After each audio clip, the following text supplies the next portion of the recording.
ನಮಸ್ಕಾರ ವೀಕ್ಷಕರೇ, ನಿಮ್ಮ ಯೂಟ್ಯೂಬ್ ಚಾನಲ್ TGS ಕಿಚನಿಗೆ ಸ್ವಾಗತ.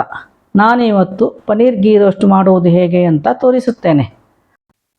ಗೀ ರೋಸ್ಟ್ ಮಸಾಲೆ ಮಾಡಲು ಬೇಕಾಗುವ ಸಾಮಗ್ರಿಗಳು: 2 ಚಮಚ ಕೊತ್ತಂಬರಿ ಬೀಜ, ಅರ್ಧ ಚಮಚ ಜೀರಿಗೆ, ಸ್ವಲ್ಪ ಮೆಂತೆ, 4 ರಿಂದ 5 ಕಾಳು ಪೆಪ್ಪರ್, 10 ರಿಂದ 12 ಮೆಣಸಿನಕಾಯಿ, ಸ್ವಲ್ಪ ಹುಣಸೆ ಹಣ್ಣು, ಸ್ವಲ್ಪ ತುಪ್ಪ.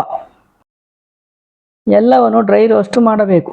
ಡ್ರೈ ರೋಸ್ಟ್ ಮಾಡಿದ ಮಸಾಲೆ ಪದಾರ್ಥವನ್ನು ಮಿಕ್ಸಿಗೆ ಹಾಕಿ ನುಣ್ಣಗೆ ರುಬ್ಬಬೇಕು. ಈ ಮಸಾಲೆ ಮಾರ್ಕೆಟಲ್ಲೂ ಸಿಗುತ್ತದೆ, ನಾವು ಮನೆಯಲ್ಲೇ ಫ್ರೆಶ್ ಆಗಿ ಮಾಡುತ್ತೇವೆ. ರುಬ್ಬಿದ ಮಸಾಲೆ ಈ ರೀತಿ ಬರುತ್ತದೆ.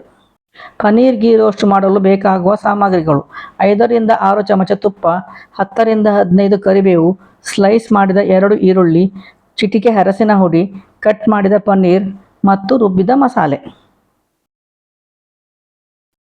ಪನ್ನೀರ್ ಗೀ ರೋಸ್ಟ್ ಮಾಡುವ ವಿಧಾನ: ಮೊದಲು ಬಾಣಲೆಗೆ ತುಪ್ಪವನ್ನು ಹಾಕಬೇಕು.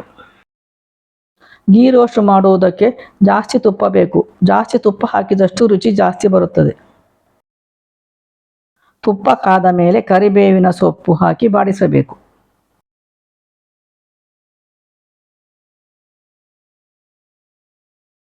ಅದಕ್ಕೆ ಸ್ಲೈಸ್ ಮಾಡಿದ ಈರುಳ್ಳಿಯನ್ನು ಹಾಕಿ ಬಾಡಿಸಬೇಕು. ಫ್ರೈ ಮಾಡುತ್ತಿರುವಾಗಲೇ ರುಚಿಗೆ ತಕ್ಕಷ್ಟು ಉಪ್ಪು ಮತ್ತು ಚಿಟಿಕೆ ಅರಸಿನವನ್ನು ಹಾಕಬೇಕು.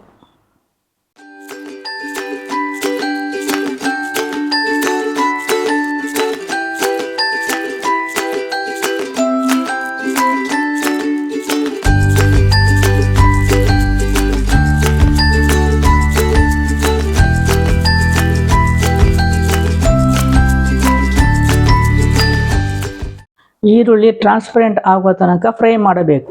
ನಂತರ ರುಬ್ಬಿದ ಮಸಾಲೆಯನ್ನು ಹಾಕಿ ಮಿಕ್ಸ್ ಮಾಡಬೇಕು.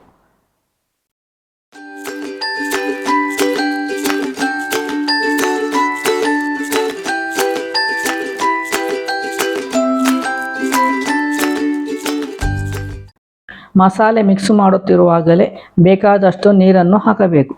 ನೀರು ಜಾಸ್ತಿ ಹಾಕಬಾರದು. ಗೀ ರೋಸ್ಟ್ ಯಾವಾಗಲೂ ಡ್ರೈ ಆಗಿ ಇರಬೇಕು. ಗೀ ರೋಸ್ಟ್ ಡ್ರೈ ಆಗಿದ್ದರೆ ಪನ್ನೀರ್ ಮತ್ತು ಮಸಾಲೆ ಒಂದಕ್ಕೊಂದು ಹೊಂದಿಕೊಂಡು ರುಚಿ ಜಾಸ್ತಿ ಬರುತ್ತದೆ.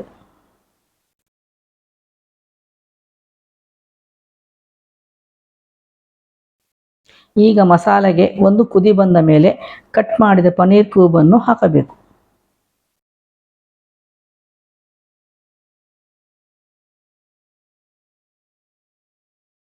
ಈಗ ಪನ್ನೀರ್ ಮತ್ತು ಮಸಾಲೆಯನ್ನು ಚೆನ್ನಾಗಿ ಮಿಕ್ಸ್ ಮಾಡಬೇಕು.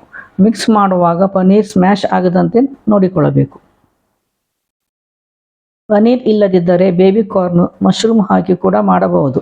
ನಾನ್ ವೆಜ್ ತಿನ್ನುವವರು ಚಿಕನ್ ಗೀ ರೋಸ್ಟನ್ನು ಕೂಡ ಮಾಡುತ್ತಾರೆ. ಎಲ್ಲ ಚೆನ್ನಾಗಿ ಮಿಕ್ಸ್ ಆದ ಮೇಲೆ ಮುಚ್ಚಳದಿಂದ ಮುಚ್ಚಿ 5 ನಿಮಿಷ ಇಡಬೇಕು. ಚೆನ್ನಾಗಿ ಮಿಕ್ಸ್ ಆಗಿ ಬೇಯುವುದರೊಳಗೆ ನಮ್ಮ ಚಾನಲ್ಗೆ ಸಬ್ಸ್ಕ್ರೈಬ್ ಮಾಡಿ, ಲೈಕ್ ಮಾಡಿ, ನಿಮ್ಮ ಸ್ನೇಹಿತರೊಂದಿಗೆ ಶೇರ್ ಮಾಡಿ, ನಂತರ ಕಮೆಂಟ್ ಮಾಡಿ. ಈಗ ಪನ್ನೀರ್ ಗೀ ರೋಸ್ಟ್ ರೆಡಿ ಆಯಿತು. ಇದನ್ನು ನೀರು ದೋಸೆ, ಚಪಾತಿ, ಪರೋಟ ಯಾವುದರ ಜೊತೆಗೂ ತಿನ್ನಬಹುದು. Thank you.